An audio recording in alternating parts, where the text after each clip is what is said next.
ओम शांति। पुस्तक पठन श्रीमद् भगवत गीता रहस्य। लेखक ब्रह्मा कुमार सुधांशु शेखर मिश्र। तृतीय अध्याय। वर्तमान परमात्मा अवतरणर 75 वर्ष बीती जाइथिले मध्य मात्र केते लक्ष मनुष्यात्मा तांको द्वारा प्रदत्त ज्ञान जोग मार्गरे अनुप्राणित होई चालुछन्ति। एमानक मध्यरु केतेक निज जीवन को संपूर्ण भावरे ईश्वरीय सेवारे समर्पित करिछन्ति। केतेक घर गृहस्थरे थाई मध्य संपूर्ण पवित्र ओ जोगी जीवन यापन करुछन्ति। केतेक किछि दिन पर संशय बुद्धि हेतु एही मार्गरु ओहरी जाइछन्ति। केतेक निज निज स्वभाव संस्कार बशीभूत होई एथिरु ओहरी जाई नथिले मध्य बेले बेले सेमाने पुरुषार्थहीन होई पडुछन्ति। अनेक आत्मा एही ज्ञान शुणी मध्य पूर्वाग्रह वशतः ताहा धारण करिपारन्ति नाही। केतेक आत्मा एहाकु शुणी एहार सत्यता उपलब्ध करुथिले मध्य मानसिक दृढ़ता अभावरु ताहा जीवनरे पालन करिपारन्ति नाही। परमात्मा को महावाक्य अनुसारे एथिरे आश्चर्य हेबार कौनसी कारण नाही। कारण तांको अवतरण समय रे पृथ्वी रे मायार खूब विस्तार होइथिला। सेतेबेले निजको भगवान को अवतार बोली अनेक व्यक्ति प्रचार करुथांती। तेणु एहीपरि एक छलना ओ प्रतारणापूर्ण परिवेश रे एक साधारण वृद्ध मानव शरीर रे परमात्मा अवतरण को खूब अल्प लोक विश्वास करिबा स्वाभाविक कथा।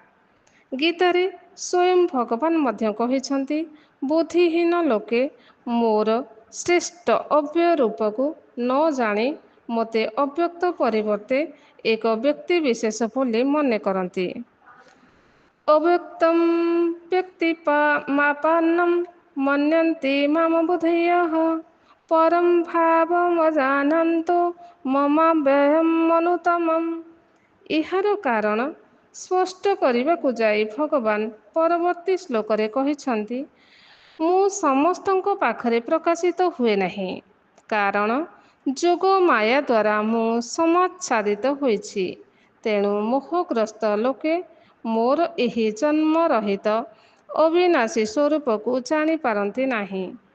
नाहं प्रकाशः सर्वस्य जोग माया समावृतः मूढ़ो अयं नाभिजानाति लोको मामजमव्ययम्। परमात्मा द्वारा प्राप्त दिव्य दृष्टि व्यतिरेक तांकु प्रत्यक्ष करिवार अन्य पंथा नाही। गीतार 11 अध्याय से कहिछन्ति, तुमे जेपरि भावरे मते देखिल सेही रूपरे देखिबाकु वेद दान तपस्या ओ यज्ञ द्वारा मध्य केही समर्थ नुहन्ति। नाहं वैद्यनि तपसा न दानेन न चेच्छया शक्य एवं विधो द्रष्टुम दृष्टवानसि मां यथा।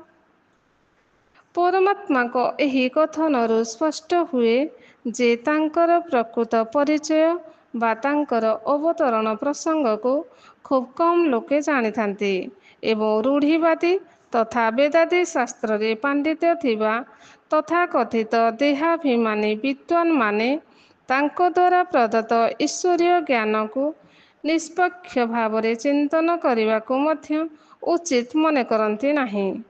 किंतु सृष्टिर अंतिम क्षणरे जेतेबेले सेमाने ईश्वरीय अवतरणर सत्यता को बुझी पारन्ति सेतेबेले आउ किछि करिवार अवकाश नथाए।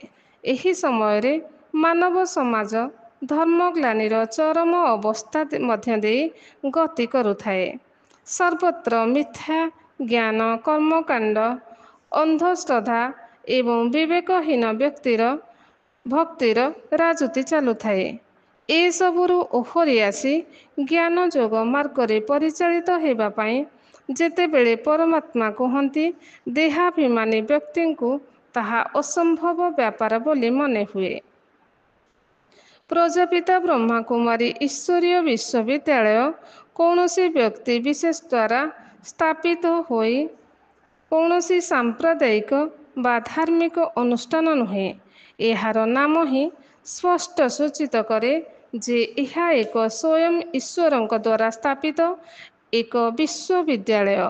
ଏଠାରେ ପରମାତ୍ମାଙ୍କ ପ୍ରଥମ ଶିକ୍ଷା ହେଲା କାମ ହେଉଛି ମାନବର ମହାଶତ୍ରୁ, ତେଣୁ ଏହା ଉପରେ ବିଜୟ ପ୍ରାପ୍ତ କର ଏବଂ ବ୍ରହ୍ମଚର୍ଯ୍ୟ ଆଚରଣ କର। ଏ କଥା ମୂଢ଼ମତି ବ୍ୟକ୍ତିଙ୍କୁ ଅସମ୍ଭବ ମନେ ହୁଏ ଏବଂ ସେମାନେ ଯୁକ୍ତି କରନ୍ତି ଯେ ଏହା ଦ୍ୱାରା ସୃଷ୍ଟି କିପରି ଚାଲିବ। ସ୍ୱୟଂ ସୃଷ୍ଟିକର୍ତ୍ତାଙ୍କୁ ସୃଷ୍ଟି ରକ୍ଷା କିପରି କରିବାକୁ ହେବ ବୋଲି ପ୍ରଶ୍ନ କରିବା ସମ୍ପୂର୍ଣ୍ଣ ଅଜ୍ଞାନତା ବ୍ୟତୀତ ଅନ୍ୟ କିଛି ନୁହେଁ। ଏ କଥା ଗୀତାରେ ମଧ୍ୟ ସ୍ପଷ୍ଟ ରୂପେ କୁହାଯାଇଛି। ଗୀତା କହେ, ରଜଗୁଣରୁ ଉତ୍ପନ୍ନ ହୋଇଥିବା ସତ୍ତ୍ୱଗ୍ରାସୀ ଏବଂ ପାପୀ ଏହି କାମ ହିଁ ଶେଷରେ କ୍ରୋଧର ରୂପ ନିଏ। ଏହା ଜଗତ ପାଇଁ ମହାଶତ୍ରୁ ଅଟେ। ଯେଉଁଭଳି ଅଗ୍ନି ଧୂମ ଦ୍ୱାରା, ଦର୍ପଣ ଧୂଳି ଦ୍ୱାରା ଏବଂ ଗର୍ଭ ଜରାୟୁ ଦ୍ୱାରା ଆଚ୍ଛାଦିତ ହୋଇଥାଏ, ସେହିପରି କାମନା ଦ୍ୱାରା ଜ୍ଞାନ ଆବୃତ ହୋଇଥାଏ। ଏହିପରି ଭାବରେ ଜ୍ଞାନୀର ଜ୍ଞାନ ନିତ୍ୟ ଶତ୍ରୁ ଦୁଷ୍କୃତଣୀୟ ଅଗ୍ନିତୁଲ୍ୟ ଏହି କାମ ଦ୍ୱାରା ଆବୃତ ହୋଇଥାଏ। କାମ ଏଷ କ୍ରୋଧ ଏଷ ରଜଗୁଣ ସମୁଦ୍ଭବ ମହାସନୋ ମହାପାତ୍ମା ବିଧି ଏନଂ ଇହ ବୈରିଣଂ ଧୂମେନାବ୍ରିୟତେ ବହ୍ନି ଯଥା ଦର୍ଶୋ ମଳେନ च ଯଥୋଲେବୃतो ଗର୍ଭস্তଥା ତେନେନମାବୃतं জ্ঞানমেতেनं জ্ঞানিनो নিত্যবৈরিণাম কামরূপেণ কৌন্তেয় ଦୁଷ୍କୃରେଣାନଲେନ च। ବର୍ତ୍ତମାନ ଏହି ଗୀତା ଯୁଗର ପୁନରାବୃତ୍ତି ହୋଇଛି। ପ୍ରଜାପିତା ବ୍ରହ୍ମକୁମାରୀ ଈଶ୍ୱରୀୟ ବିଶ୍ୱବିଦ୍ୟାଳୟ ଦ୍ୱାରା ପରମାତ୍ମା ପୁନଶ୍ଚ ଗୀତା ଜ୍ଞାନକୁ ଅତି ସରଳ ଓ ସହଜ ଭାବରେ ଶିକ୍ଷା ଦେଉଛନ୍ତି। ଏହାଦ୍ୱାରା ଅନେକ କଳୁଷିତ ମାନବାତ୍ମାଙ୍କ ଆସୁରୀ ସଂସ୍କାରର ପରିବର୍ତ୍ତନ ହେଉଛି। ସେମାନଙ୍କ ମଧ୍ୟରେ ଦୈବୀ ଗୁଣ ସମୂହର ବିକାଶ ହେଉଛି। ସେମାନେ ଘର ଗୃହସ୍ଥିରେ ଥାଇ ମଧ୍ୟ ପବିତ୍ର ଜୀବନଯାପନ କରିପାରୁଛନ୍ତି। ଈଶ୍ୱରୀୟ ବିଧି ପାଳନ ପୂର୍ବକ ଈଶ୍ୱରୀୟ ଜ୍ଞାନକୁ ସେମାନେ ପୂର୍ବାଗ୍ରହ ରହିତ ହୋଇ ଅଧ୍ୟୟନ କରିବେ ତଥା ନିରନ୍ତର ଯୋଗାଭ୍ୟାସ କରିବେ। ସେମାନେ ନିଶ୍ଚିତ ଭାବରେ ପରମାତ୍ମା ଅବତରଣ ତଥା ଗୀତା ପ୍ରକରଣର ପୁନରାବୃତ୍ତିକୁ ବାସ୍ତବିକତାକୁ ଅନୁଭବ କରିପାରିବେ। ପ୍ରତ୍ୟକ୍ଷତା ପ୍ରମାଣକୁ ଅପେକ୍ଷା କରେ ନାହିଁ। ଆଜି ସମୟ ଆମକୁ ଈଶ୍ୱରୀୟ ଅବତରଣର ପ୍ରତ୍ୟକ୍ଷ ସୁଯୋଗ ଦେଇଛି। ଏହି ସମୟର ସଦୁପଯୋଗ ନ କଲେ ଆମକୁ ପରେ ନିଶ୍ଚିତ ଭାବରେ ପଶ୍ଚାତାପର ଲୋତକ ଗଡ଼ାଇବାକୁ ପଡ଼ିବ। ପୁନରାବର୍ତ୍ତନ ସିଦ୍ଧାନ୍ତ ଅନୁସାରେ ଯାହା ଏବେ ହେବ ନାହିଁ, ତାହା କେବେ ହେବ ନାହିଁ। ଏହା ହିଁ ବର୍ତ୍ତମାନ ସମୟର ଆହ୍ୱାନ। ତୃତୀୟ ଅଧ୍ୟାୟ ସମ୍ପୂର୍ଣ୍ଣ।